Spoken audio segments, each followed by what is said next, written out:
Hi guys, today we will be discussing 3 variations of a question. All of these are available on LeetCode and I have added the links below in the description. You can go and practice them.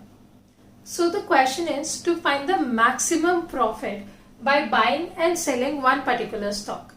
You're given an array which denotes the prices of that stock on various days. You have to find the maximum profit that you can get by buying and selling that stock.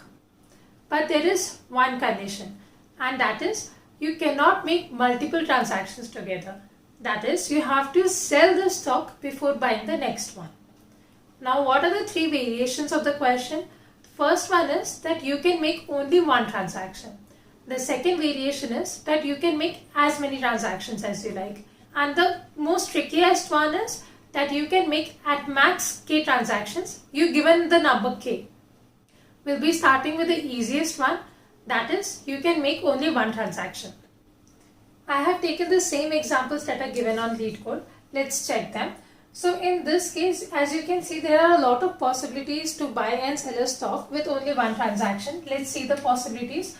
One is to buy on this day, sell on this day. Another one is to buy on this day, sell on this day. But obviously your buying price will be less than your selling price. Only then you will get the profit, right? And you have to maximize the profit. So obviously you will not do that. You will buy at the price of 7 and sell at the price of 6. It will mean that you will end up having loss. But we want maximum profit. So we are going to buy at the least possible price and sell at maximum possible price. In this case, how are we getting it? We are getting it by 6 minus 1, which is 5. You can check there is no other combination that will give you more profit than 5. Let's check in this case. In this case, as we can see, the prices are in decreasing order. But we know that selling price should not be less than the buying price. So in this case, the profit that you can get, maximum profit is 0. And in this case, the maximum profit that you could get was of 5. Now let's check how we can solve this programmatically. A simpler approach to solve this question should be, you have to find a minimum element and a maximum element in this array such that the minimum element always comes before the maximum element. So you have to find 2 such numbers. Minimum element should always be before the maximum element. Why? Because only then you will get the maximum difference between them, right? So you want selling price minus buying price is your profit, right? And you want to maximize this. So to maximize this value should be as high as possible and this value should be as low as possible. But we know that this should occur first and then only you can sell, right? So you have to buy before selling. So this question can be seen like this. Now what is the brute force solution that comes to your mind?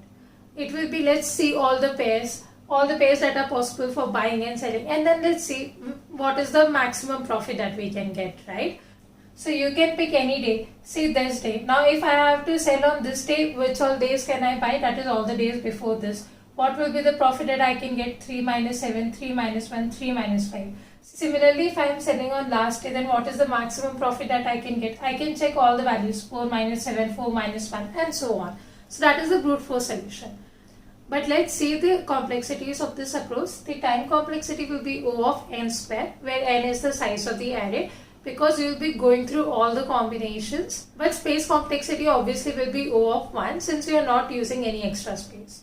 Instead of going through all the combinations, why can't we keep track of a minimum element and then use that for all the days? Let me explain how.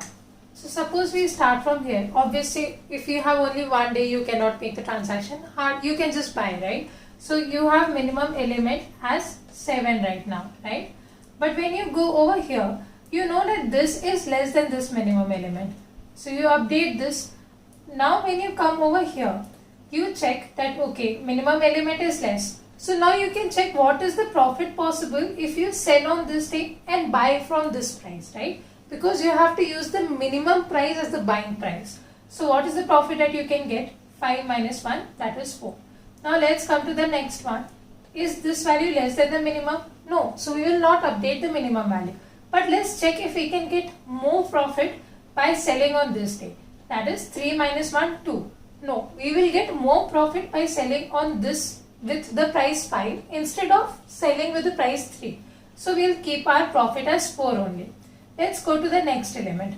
when we come to 6, if we sell with the price 6 and buy with the price 1, then obviously we get more profit, right? 6 minus 1 is 5, which is greater than the profit that we already have, and which is 4. So now our profit is 5. Similarly, when we come to the next element, let's check whether this is less than the minimum element. No. Then let's check whether we can get more profit by selling on this day. That is also not happening because 4 minus 1 is 3, which is less than the profit that we already have. So let's write the pseudocode for this now. If I use a variable I to traverse the array and a variable minimum to keep track of the minimum element that we had found so far. Okay, let's see what will be our pseudocode.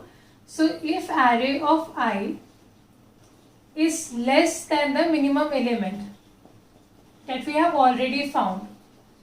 If this is less, then we will update our minimum element. It will be equal to array of I. But if we are not updating the minimum element, then we should check if we should update our profit. That is our final answer that we will return. Else, if array of I minus the minimum element that we have. So this will denote the profit. So we are selling on this day and we will be buying on this day. Array of I minus minimum element is greater than the profit that we already have. Then we will update profit to array of I minus minimum element. And we can return this profit in the end. One really good thing to notice in this solution is this else. Why is it that only one of these conditions will be true? Why is there an else in between? Because either we will be updating a minimum element or the profit element, right? If we are updating the minimum element, obviously that cannot contribute to our profit element. So we don't need to do both of these checks all the time. So if this is already happening, then we don't need to check this at all. So that will actually end up saving you a lot of time. Another good question can be, why did I take the minimum element and not the maximum element to approach this, right? So basically I was taking my buying price and not the selling price. I could have taken the selling price also. So I should have traversed from right instead. So I can keep track of the maximum element from right, and if when I traverse from right, the new pseudocode will be if array of I is greater than the maximum element I have found so far, I'll update my maximum element. And for checking the profit, it will be if my maximum element minus array of I is greater than profit, then I will update my profit. So we could have done either ways. It is same thing. In both the cases, time complexity is now reduced to order of n from order of n square. So now we are traversing the array only once. Our space complexity is still order of 1 since we are not using any extra space. Let's come to the slightly trickier version. That is when you can make as many transactions as you like. But the condition still remains same that you cannot make multiple transactions together. That is, you have to sell the stock before buying another one. So let's see this example now. Here also there are many ways possible. There are various combinations possible when you can buy and sell the stock, right? For this question, for the first time, I have followed a slightly different approach and I have already written the pseudocode. Just pause for a moment and think about why would this work for this question. Because that is the beauty of the solution. It doesn't hit you in once. I was mind blown when I saw the solution. So according to this code, you should always make transactions in pairs, in adjacent pairs. So you will always sell on the next day of buying it. Why is that the case? Let's see. In this case, how can we get the maximum profit? If we buy with the price 1 and sell with the price 5, we will get a profit of 4. Again, when we buy with price of 3 and sell with the price of 6, we will get a profit of 3. So our total profit will be of 7. In this case, yes, we were selling on the adjacent days, but that shouldn't be always the case, right? Let's see a few more examples if that's the case. Let's check the case when the prices are always increasing. So 1, 2, 3, 4, 5, 6. In this case, you might think the difference of 6 and 1 is more than the difference of 6 and 5, right? But notice one thing. The difference of 6 and 1 is 5. You can also get it by the difference of 2 and 1, difference of 3 and 2, plus difference of 4 and 3, plus difference of 5 and 4, and plus difference of 6 and 5. That is, how we are doing is buy on the first day, sell on the second day, profit of 1. Again buy here, sell here, profit of 1. Again profit of 1, profit of 1, profit of 1. So total profit will be 1, 2, 3, 4 and 5, which is same as if you would have bought with the price of 1 and sold with the price of 6. So for this case it still works because the differences add up. The profit still remains same. We still get maximum profit. If you have still not understood, let me try a graph over here. This graph over here denotes the various prices of the stock. So this concept is called valley peak, but the name is just huge because the graph looks like it has valleys and peaks, but the concept is very simple. So if you buy on the first day and if you sell on the second day itself, that is on the adjacent day itself, what will be the profit that you will get? It will be this much. Let's denote it with say some price A. Similarly, if you bought it on the next valley and sold it on the next day itself, then our profit would have been say B. But if we waited that if I am buying a stock on this day, I know all the prices, so let me sell when the price is really big, right? Not on the adjacent day, let me sell it on the day when the price is really huge. Then the profit I would have gotten is C. This minus this, selling price minus buying price. But from the graph it should be very clear that the value of A plus B will be greater than C. This value plus this value will obviously be greater than C. So what this means is instead of waiting for the price to really go high, you can just sell on the adjacent day and then you can buy again and sell on the adjacent day. That is what we are doing in our pseudocode. If the price is greater than the price on the previous day, we are adding it to our total profit. And in the end, we are returning our total. So I hope this is clear to you. If not, just take a lot of examples and try this pseudocode. I'm sure at a point it will hit you and you will understand how much sense it makes. Let's finally come to the trickiest part. That is when you can make at max K transactions. K is given to you. Still the condition remains same. You cannot make multiple transactions together. That is, you have to sell the stock before buying the next one. So yeah, obviously from the grid you have understood that we will be using dynamic programming. Here the array given to us is 2, 4, 8, 6, 7. These are the prices. And K given to us is 2. That is, we can make at max 2 transactions. But why are we using dynamic programming over here? Because we need to consider the sub-problems. That what if the prices were only this much? How much profit would have I gotten then? What if I could make only one transaction? How much profit I could have made then? Similarly, if you had a lot of transactions possible or a lot of prices, then you could use the sub-problems. And let's see how. So each box in this grid denotes a sub-problem. This box over here denotes the sub-problem of having only prices 2 and 4 and 2 transactions. This denotes of having the prices 2, 4, 8, 6 and only one transaction. Now let's fill the initial conditions. What if we could make only 0 transactions? Now if there are 0 transactions made, obviously you have made no profit. So what is the profit you can return? 0. So for 0 transactions, 0 profit. Similarly on the first day, you cannot make any profit because you have to do 2 things. You have to buy and you have to sell and you have to do it in 2 different days. So obviously again the profit is 0. So we have our initial conditions now. Using this grid, let's form our algorithm also and check whether it works or not.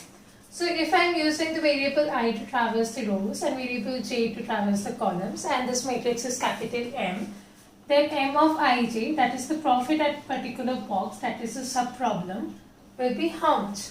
So you want maximum profit. So you want maximum all the conditions that are possible for that particular box, right? So max of, now what are the conditions? The first condition is that you don't make any transaction on that day itself.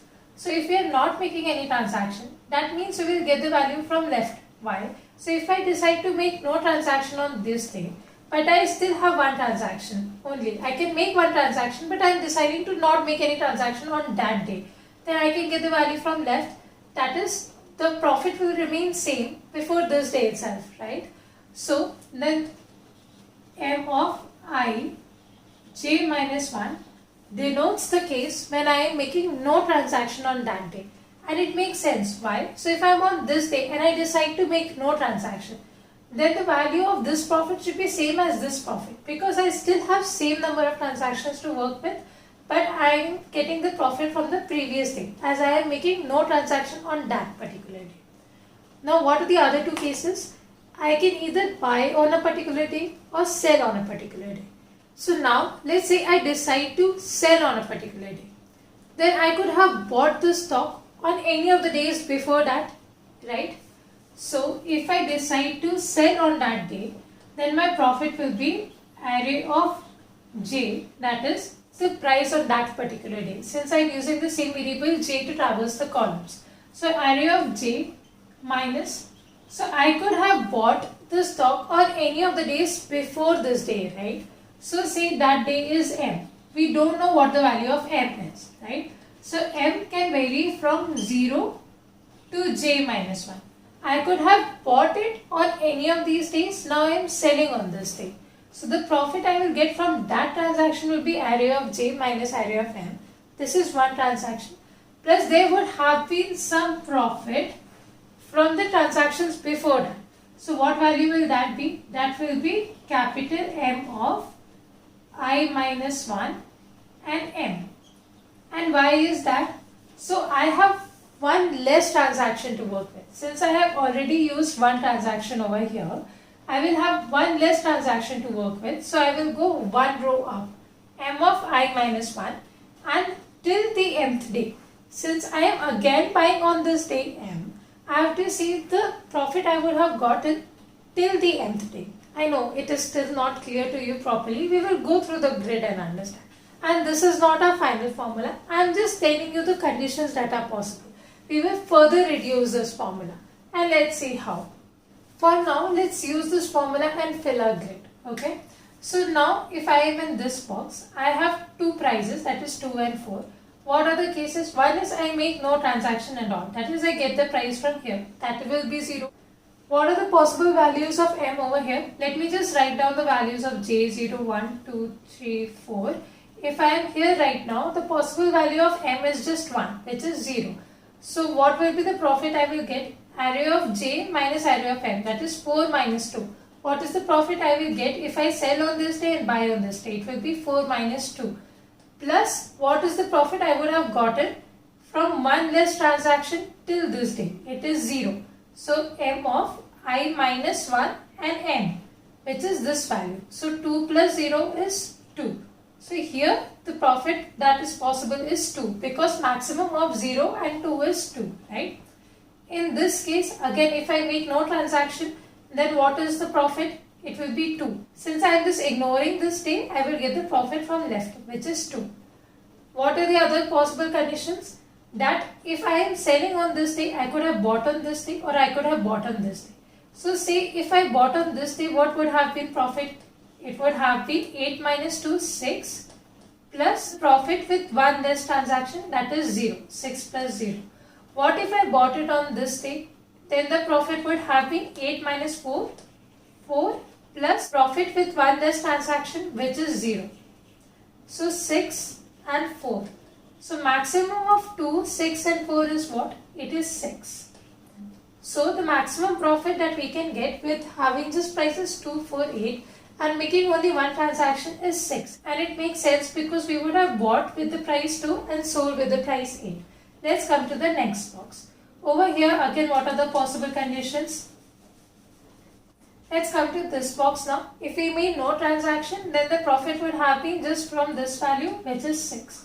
Now if I sell on this day, then what would have been the profit? If I would have bought on this day, then the profit would have been 6 minus 2, which is 4, plus with one less transaction I got profit of 0, which is 4. Now again, if I would have bought on this day, then the profit would have been 6 minus 4, plus with one less transaction it is 0. 6 minus 4 is 2. Right now with one less transaction the values are all zeros, but it matters when there are more transactions, right?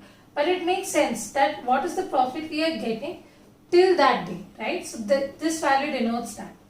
Again, if we would have bought on this day, then the value would have been, then the profit would have been 6 minus 8 plus 0, which is minus 2.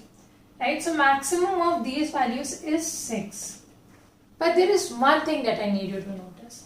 So if I am selling on one particular day, I am considering buying the stock on all the days before that. So if I am selling on this day, I am considering the condition if I would have bought on this day, on this day, on this day. So what would have been the time and space complexity in this case? I know this is little early to discuss that, but why I am discussing it is because we can further improvise this algorithm. And it's okay. I know it is very hard to understand right now. Let's just take some time. So right now the space complexity is order of number of days, which is n, into the number of transactions that we can make, which is k, or O of n into k. But what is the time complexity? So order of k is still there, right? But for each of the days, we are considering all the days before this. So it is actually order of k into n square. And this is still not very good. I want to make it order of kn. And can we do that? Instead of discussing all the cases of buying for each of these days, if I was selling on a particular day, why don't we keep track of it? Let me show you how. So in this case, what were we doing? This price is constant, right? So 6 is constant. But now I am considering what if I would have bought on this day, and on this day. And similarly, so only these two values are varying, right? But this value is same. Let me show you again. So here this value will be same. What is the thing that is varying is these two values. Array of m plus m of I minus 1 and m, right? So m is varying from 0 to j minus 1. That means if I am at a particular j, I have already calculated this value for all of these conditions. Now since I want to maximize this value, what if I already keep track of this and I don't have to calculate these values again and again? Let me show you how. So instead of writing this entire thing, what I will be writing is array of j plus the max diff that I can get. Why max? Because I want the maximum value. What does this mean, max diff? It is just the value of m of I minus 1 m minus array of n. Now I want the maximum of these values, right? So this can be written like this. This condition is still same. It is very easy, right? We are just getting the value from left. But this condition, I want to make it better. Instead of calculating it again and again, see, for this case, I have already calculated what is the value of this. M of I minus 1, which is this, the value up, and minus array of n. That is 0 minus 2 was what? Minus 2. I already had this value. I already had the value of 4. I already had the value of 8. I did not have to calculate these. But when I am going to the next one, I just need to calculate one new value. Let me show you how. So I have rubbed the values that we had already calculated and I am going to calculate them again from this new formula. I have basically just rewritten the same thing. I am just not calculating this again and again for all the values of n. Let's see, okay. So I am going to keep track of a variable which is max diff. So initial value of max diff will be for the first value, right? So for m equal to 0, it can be array of I minus 1, which is over here. And if I put the value of m as 0, it will be 0 minus 2. So initial value of my max diff is minus 2. Now if I come to this block, let's see what are the conditions possible. Again, making no transaction value, I will get from left, which is 0. But from here, I can get the value from array of j, which is 4 right now, plus max diff. So 4 minus 2 is 2. So yeah, that makes sense. The maximum profit was 2 only. But still, let's check for the rest of the values. Now come to the next block. I have to check my max diff again. Now let's see, should we update this max diff? What is the diff for this j? Now if I put m equal to 1 now, what will be the max diff value? It will be m of I minus 1 m, which is this, 0 minus this, which will be minus 4. This is obviously lesser than the value that we had. So we are not going to update this. So this is still going to be minus 2. Now let's see what will be the value over here. It will be maximum of m of I j minus 1, which is 2. maximum of 2 or array of j which is 8 plus max diff. 8 minus 2 is 6. So maximum of 2 and 6 is 6. Earlier also we had got the value 6 only. But now we are getting it in much easier way because we don't have to consider all the values of m. We are just keeping track of max diff. Now again let's see whether we have to update this value. Now max diff for m equal to 2 will be what? It will be 0 minus 8. It will be minus 8 which is less than minus 2. So we are not going to update this max diff. Okay. Now again what are the values possible over here? If we make no transaction then the value would be 6. If we make transaction then the value would be 6 minus 2 which is 4. So what is maximum of these two? It is 6. So in this case I decide to make no transaction at all, which will give me the profit of 6. Now let's come to this block. But first let's check whether we have to update the max diff value. Max diff in this case will be 0 minus 6 which is minus 6. Again lesser than minus 2, so we are not going to update max diff right now. What are the possible values over here? With no transactions the value will be 6. If we decide to make transaction then our profit can be 7 minus 2 which is 5. So what is the maximum of these two values? It is 6. So again we decide to make no transactions and the profit will be 6. Now let's come over here. In this case, now since we have come to a new row, we again have to calculate max diff, right? This max diff was for that particular row, right? Since we were traversing through all the m's for that particular j. Now we are into a new row, so we again calculate max diff. So what will be the first value of max diff? It will be, so m of I minus 1 m, so it will be 0 minus array of m which is 0 minus 2, it is minus 2. So we are starting with the value of max diff as minus 2. Now what are the possible values for this block? If we make no transaction at all, then the profit will be 0. But if we decide to make transaction, then the profit will be array of j which is 4. 4 minus 2, it is 2. What is the maximum of these two values? It is 2. And it makes sense because we will make one transaction of selling over here and buying over here. So 4 minus 2, profit is 2. Now let's come to the next block. But before that, let's check whether we should update our max diff value. Over here, max diff value will be 2 minus 4, which is still minus 2. So yeah, it doesn't matter. Now what are the possible values over here? If we decide to make no transaction, then the value will be 2. If we decide to make transaction, then the value will be array of j which is 8 minus 2 which will be 6. What is the maximum of these two values? It is 6. And yeah, it makes sense because we would have sold on this day and bought on this day. So our profit will be 8 minus 2 is 6. And yeah, because we did not update our max diff on this day, right? Our max diff was still coming from this day, which means we would have bought on this day and sold on this day. Yeah. This is just to understand, otherwise it doesn't matter when we are buying and selling because we just have to return the maximum profit. Now if we come to this block, then let's first see whether we should update the max diff value. In this case, max diff value will be 6 minus 8 which is still minus 2. I know in this example we are not updating max diff values at all, but if you take more examples you will be able to update it, which is okay. So now when we come over here, what are the possible values? If we make no transaction at all, then it is 6, which is value on left. If we decide to make transactions, then it will be array of j, which is 6, minus 2, which is 4. So maximum of these two values is still 6, so we decide to make no transaction and get the profit of 6. Now let's come to this value over here. Let's see whether we have to update the max diff or not. So here, max diff can be 6 minus 6, which will be 0. So yeah, now we have updated the max diff value.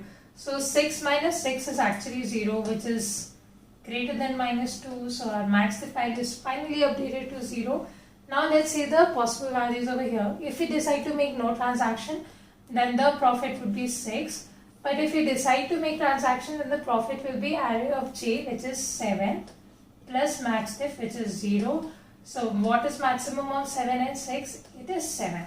So yeah, we are getting the total profit of 7. So the total profit that we will return from this question will be 7. Now as you can see, we are calculating max diff and not going through all the values of m. Our time complexity is now also order of k into n, which is same as our space complexity. Now, what are the optimizations possible for this question? There are two optimizations possible. In fact, without this, you cannot really get through all the test cases on LeetCode. First optimization that we can think of is that when the value of k is really big, what if it is greater than n by 2? Now, why n by 2? Because if n is the number of days that are given to us, we can at max make n by 2 transactions. Why is that? Because in one transaction we are taking 2 days. We are buying and we are selling. And we know that we cannot do multiple transactions together. That is, we have to complete one and only then we can start the next. So, given n days to us, we can make at max n by 2 transactions. So, if k is really big, that is k is greater than n by 2, that essentially means we can make as many transactions as we want. And we could have used the formula that we did in the variation 2, which is just compare the adjacent prices and keep adding whichever gives you the profit. So this is one optimization when the k value is really huge. What is the second optimization that is possible? In this case, like all the other dynamic programming questions that we have seen so far, we are using the values only from one row up. We are not using the values on top of that. So instead of saving all the rows when the value of k is really huge, we can save only 2 rows and keep updating that itself. Since we will be using the values only from one row top, we can keep track of 2 rows. We don't need all of the values. So using these two optimizations, I am sure you should be able to solve the question. There are 2 more variations of this question. One is with cooldown and one is with transaction fee available on LeetCode. Check them out and let me know in comments if you need me to make the videos of those 2. Please do like, share and subscribe. It will mean a lot to me. Thank you.